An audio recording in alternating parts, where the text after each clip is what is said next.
Bom, então, para a nossa análise de hoje, como eu costumo fazer todos os dias aqui no canal, eu trago 2 temas diferentes. Todos os dias tem 2 vídeos, cada um dos vídeos tem 2 temas, totalizando 4 temas geopolíticos diários de segunda a sexta-feira. O primeiro tema que eu trago para discussão, dentre outras notícias, um pacotinho de notícias que eu trouxe sobre a temática Rússia, Estados Unidos, Ucrânia, OTAN e assim por diante, e que eu coloquei no título para vocês desse primeiro momento, quero falar a respeito do fato da Rússia estar acusando os Estados Unidos de estarem cada vez mais diretamente envolvidos no conflito que está acontecendo na Ucrânia. Eu sei, vocês sabem, as pedras da rua sabem, e todo mundo que tem boa vontade para admitir isso sabe que o que está acontecendo na Ucrânia é um conflito utilizando a Ucrânia para fazer uma guerra por procuração entre a OTAN e a Rússia. Sem o suporte dado pela OTAN, esse conflito já teria acabado há muito tempo. Ou seja, o que está prolongando o conflito é a atuação da OTAN. O que a Rússia está dizendo agora é, essa atuação que era indireta, semidireta dos Estados Unidos e da OTAN, está se tornando algo cada vez mais direto. A partir do momento em que a Rússia mudar a sua compreensão de um conflito onde a OTAN dá suporte para a Ucrânia, e quase atua diretamente para um conflito entre OTAN e Rússia, teremos uma escalada enorme e isso vai mudar a compreensão de lado a lado e isso vai aprofundar os problemas que nós temos aí de crise global, crise geopolítica, crise econômica e assim por diante. Vou trazer um pouquinho dessa discussão para vocês, dentre outras notícias, nessa análise de hoje. O segundo tema que eu trago para a nossa discussão é o encontro entre o presidente do Equador, o Guillermo Lasso, acho que é Guillermo o nome dele, se eu estiver enganado, por favor me corrijam que eu não anotei o primeiro nome dele aqui. O Guillermo Lasso do Equador, presidente de direita equatoriano, e o Joe Biden, presidente dos Estados Unidos, estão conversando sobre o estreitamento de relações, entre o Equador e os Estados Unidos, e eu quero falar um pouquinho sobre as implicações geopolíticas desse fato nessa análise de hoje aqui com vocês. Como sempre, eu trouxe as minhas anotações e em torno das minhas anotações eu vou desenvolvendo os meus raciocínios, como eu costumo fazer todos os dias aqui no canal. Quem acompanha sabe exatamente como é que funciona. Começo discutindo a questão da Rússia e da Ucrânia e dos Estados Unidos, e depois a gente fala um pouquinho sobre essa conversa entre o Guillermo Lasso, presidente do Equador, está lá na Casa Branca, conversando com o Joe Biden, e o Joe Biden, né, que é o presidente dos Estados Unidos. Primeira anotação que eu trago é uma notícia neste primeiro momento aqui. O governo russo disse que os Estados Unidos estão prestes a produzir um confronto direto, ou seja, aquela compreensão, aquela interpretação correta que a Rússia vem tendo sobre o que está acontecendo na Ucrânia não é um conflito com a Ucrânia, é um conflito também com as forças militares ucranianas. Mas quem está dando suporte ao que está acontecendo ali é a OTAN. Então o que está acontecendo na Ucrânia é um conflito entre a Rússia e a OTAN em território ucraniano, utilizando a força militar ucraniana, utilizando a Ucrânia, como eu tenho dito aqui até cansar, como bucha de canhão em uma guerra por procuração. Esse projeto dos Estados Unidos de apoiar de maneira mais ou menos silenciosa o fato da Ucrânia atacar o território russo é algo que piora a situação. O apoio que os Estados Unidos dão ao fato da Ucrânia querer retomar a região da Crimeia, que é uma região que a Rússia não vai admitir de jeito nenhum que volte para a Ucrânia, e se a Rússia perder a Crimeia, vai ser uma desmoralização. Não estou dizendo que isso vai acontecer, estou dizendo que se acontecer, e na história temos que cogitar e abrir todas as hipóteses, se a Rússia perder a Crimeia, isso é um constrangimento tão grande que eu não sei se o governo Putin para de pé depois disso. Justamente por isso, para o Putin, isso é inegociável, e acho nada provável que a Ucrânia retome a Crimeia.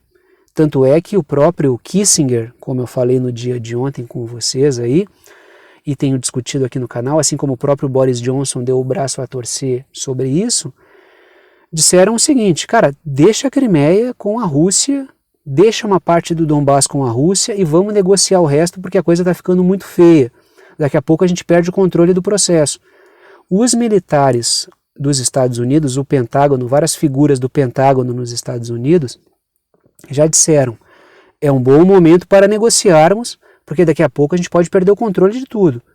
Ou seja, a coisa ela tá entrando num estágio bastante preocupante. Claro, conflito sempre é algo sempre é algo que pode sair do controle, mas tem momentos mais controláveis e tem momentos onde a coisa começa a se perder.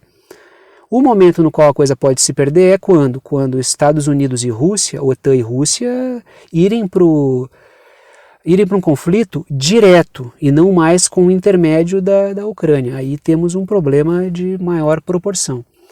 Trago mais uma anotação. E a compreensão da Rússia de que é um conflito com a OTAN é cada vez mais evidente, tanto é que o governo russo tem externado o tempo inteiro isso. É um conflito, faz muito tempo, entre Rússia e OTAN. Caso contrário, a Ucrânia já teria sido derrotada. Claro, a mídia corporativa vai dizer que a Ucrânia está derrotando a Rússia com civis fazendo coquetel Molotov em casa para derrotar o exército russo, né? Trago mais uma anotação. Durante muito tempo no conflito, a compreensão que estava se tentando passar é justamente essa. Era o povo ucraniano com paus e pedras lutando contra o exército russo. Claro que existe todo o suporte aí da OTAN que está sendo dado. Trago mais uma anotação. O governo russo afirmou que mísseis estadunidenses foram disparados contra a Rússia, mísseis anti-radar, ou foram disparados e atingiram regiões no território russo. Isso é um problema enorme. Conforme eu tenho discutido com vocês aqui no canal, esse apoio que os Estados Unidos que os Estados Unidos dão à Ucrânia para que ela ataque o território russo, e o governo estadunidense já parece bem menos preocupado com qualquer resposta mais dura da Rússia, pode gerar uma situação fora de controle, a ponto de analistas estadunidenses já estarem falando que os Estados Unidos, o governo Biden, está errando aos montes nesse sentido, que está colocando o mundo inteiro em risco de um conflito em escala global, por causa dessa ideia de achar que a Rússia vai aceitar a todo momento que ataques sejam promovidos contra o seu território. É a ideia que a OTAN vinha tendo de ir empurrando cada vez mais a Ucrânia contra a Rússia, e o Vladimir Putin falou várias vezes, vocês estão cruzando linhas vermelhas, se passar daqui vai ter, se passar daqui vai ter. Num dado momento ele acabou cumprindo o que ele falou. O que a Rússia está fazendo é a mesma coisa que ela fez antes do conflito. Vocês estão passando da linha, então em algum momento isso vai piorar. E pessoas que conhecem o mundo geopolítico, como o Henry Kissinger, do qual eu discordo, mas o cara é um arquivo vivo, um cara aí que tem 100 anos de idade e sempre participou de geopolítica, operações psicológicas, é cérebro da CIA e assim por diante. Esse cara tem alertado sobre o risco da coisa sair de controle, então temos que observar com algum cuidado. Agora a Rússia está dizendo, mísseis produzidos nos Estados Unidos foram arremessados por forças ucranianas, foram lançados por forças, não foi arremessado, parece que o cara jogou com a mão, né? Foram lançados contra o território russo. Isso é muito grave, cara, muito grave mesmo. É só porque a gente está num contexto cada vez pior que a gente olha isso com pouca preocupação. É a mesma coisa aquela questão uso tático de armamento nuclear. Isso é uma coisa que a gente já cogita a possibilidade hoje. Cogitar não quer dizer apoiar, tá? A gente já fala com mais naturalidade sobre isso, mas isso é uma coisa completamente absurda há alguns anos atrás. Se alguém falasse sobre um uso, ainda que tático, pontual, estratégico, de armamento nuclear, seria visto como um absurdo. Hoje não tanto, ou seja, a situação piorou muito de lá para cá. Trago mais uma anotação. O Vladimir Putin disse que o conflito está muito difícil, muito complicado nas regiões que foram integradas ao Estado russo. O Vladimir Putin disse também regiões Zaporígia, Kherson, Lugansk e Donetsk. Lugansk e Donetsk é a região do Donbás que forças atlanticistas já recomendaram. Deixa uma parte do Donbás para a Rússia, deixa a Crimeia com a Rússia, porque senão a coisa pode ficar pior. Mas o Vladimir Putin falou que a situação está difícil, é difícil de lado a lado, tá? A visão mais realista desse conflito é que é um conflito muito complicado. De um lado a Rússia e do outro lado a OTAN. A Rússia não está lutando contra a Ucrânia, não é uma guerra entre a Rússia e a Ucrânia, onde a Rússia está suando o bigode para conseguir vencer, não. é um conflito entre a Rússia e as grandes forças de armas que temos no mundo, que é a OTAN. Estados Unidos, os britânicos, os franceses, os alemães não tanto, mas dão suporte também a essa aventura. Então temos a OTAN de um lado e a Rússia do outro. E o Vladimir Putin diz que está muito complexo o conflito, está muito complexo. Isso para mudar um pouco aquela visão que eu acho errada, que muitos analistas passam, e acho que isso é um problema do super Putin, do Putin vai dominar o mundo montado no urso. Isso superestima a Rússia, isso subestima a OTAN, e essa visão irrealista de mundo tende a frustrar muita gente. E quem se frustra na sua visão anti-OTAN pode até migrar a apoiar a OTAN. Tem que tomar cuidado com esse tipo de percepção que se produz. A ponto do próprio Vladimir Putin ter dito, cara, a coisa tá feia mesmo, tá difícil. Ele falou também, vamos trabalhar para patrulhar as fronteiras, porque a manutenção dos territórios que nós integramos ao Estado russo, com o uso de referendos, está complicado. Não tá fácil manter esses territórios e a situação pode piorar bastante. Justamente por essa situação de indefinição, é que os militares estadunidenses, o governo russo já se disse aberto em vários momentos, existem vários setores que concordam, é um bom momento para negociar, mas claramente vários setores, sobretudo os setores da OTAN, não querem uma negociação, querem inviabilizar a negociação. E aquilo que o Zelensky está colocando como exigência para um cessar-fogo é uma coisa absurda.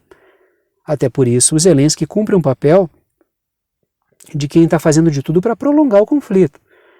Pedir que todos os territórios integrados à Rússia voltem para a Ucrânia, que a Rússia pague por toda a destruição na Ucrânia, que ela assuma tudo como crime de guerra. Não tem conversa, né? Os 10 pontos do Zelensky, eles são inviáveis.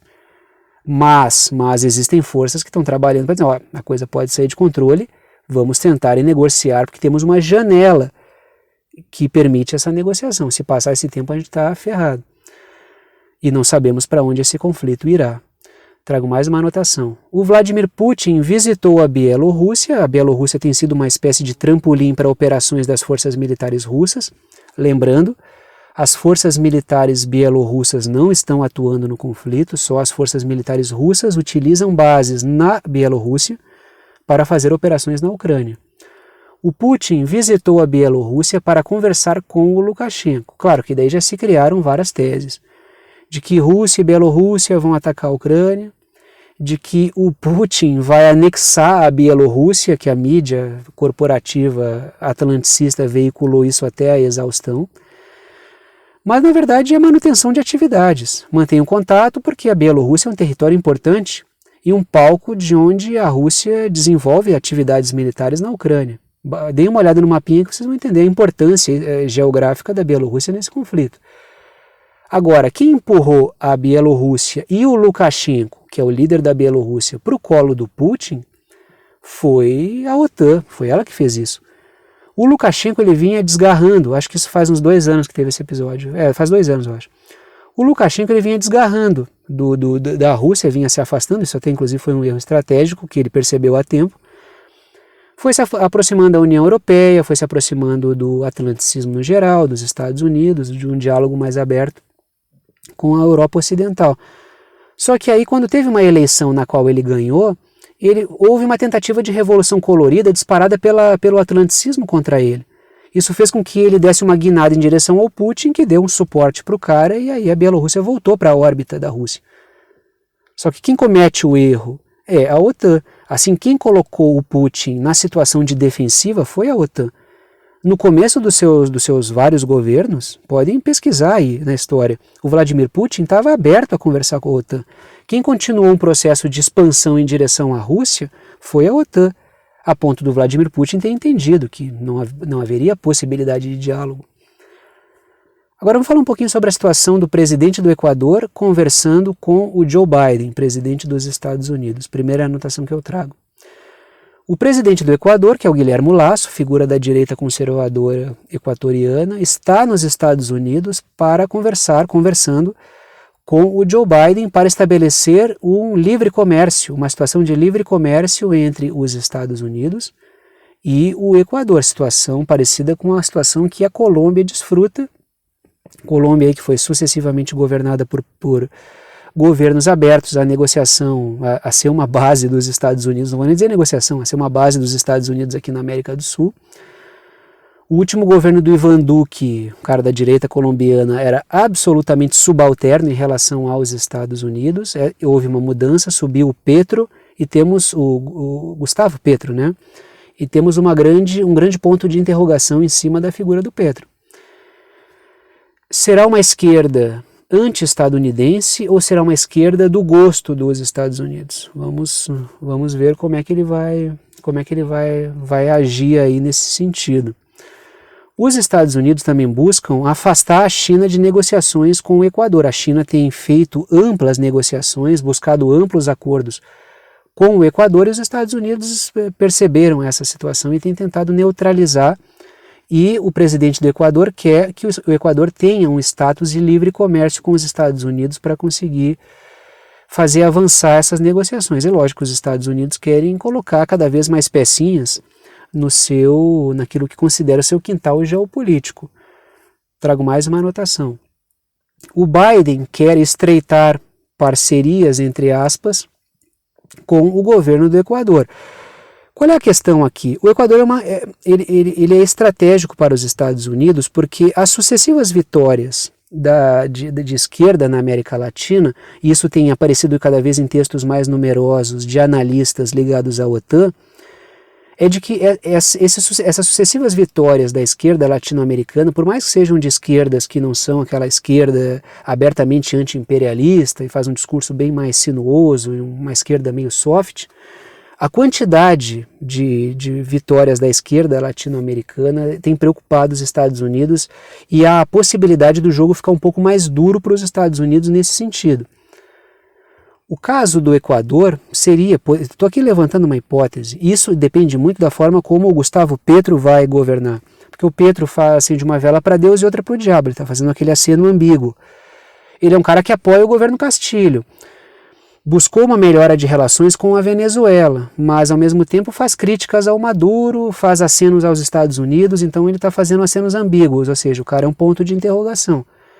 Mas se o Gustavo Petro endurecer um pouquinho o jogo para os norte-americanos, os estadunidenses, não é impossível que os caras substituam como ponto fixo a Colômbia pelo Equador. Estou levantando hipóteses aqui, até porque o governo do Equador é o Lasso, que é um cara de direita e está aberto aí a se ajoelhar diante dos Estados Unidos, assim como o Ivan Duque na Colômbia fez, assim como o Bolsonaro fazia aqui no Brasil. Então essa é a questão. Trago mais uma anotação. Ninguém vai dizer que o Bolsonaro é contra os Estados Unidos, né? Pelo amor de Deus. O cara, tem vídeo aí do cara prestando continência para a bandeira dos Estados Unidos, né? O Guilhermo Lasso, mais uma anotação, uma notícia, o Guilhermo Lasso tem reuniões marcadas com os agentes da USAID, CIA e com o presidente do BID, que é o Banco Interamericano de Desenvolvimento, que tem à frente das suas operações o Ilan Goldfein, brasileiro, indicado pelo Bolsonaro, e é uma figura da mais alta confiança dos estadunidenses. E aí tá. Esse encontro com o cara da USAID, CIA e com o cara do BID, isso já está alinhavando operações de causa aqui na América Latina, o estabelecimento do Equador como base ou não? Encontrar com esses caras necessariamente pode ser um mero encontro para tentar alinhar os chakras, mas pode ser a confirmação disso. Essa é a grande questão. Estou levantando aqui hipóteses. Vamos ver o que vai acontecer nos próximos tempos aí com o governo do Guilhermo Lasso, que está com muitos problemas para se manter, a impopularidade crescendo bastante. Vamos ver como é que a coisa vai se processar. E se o Equador vai virar aí uma base alternativa de operações dos Estados Unidos, caso o governo colombiano resolva endurecer. Dito isso, paro por aqui. Gostou da análise, gostou do canal, quer saber como apoiar esse canal independente? Todas as formas de apoio estão na descrição aqui embaixo. Pode apoiar através de boleto ou cartão de crédito pela plataforma Apoia-se, o link está na descrição. Pode apoiar através do Pix, a chave Pix está na descrição embaixo do vídeo também, é uma chave de e-mail, pixverdadeconcreta@gmail.com, e pode ajudar tornando-se membro do canal, e o botão Seja Membro está aqui embaixo do vídeo também. Ajude com o valor que quiser.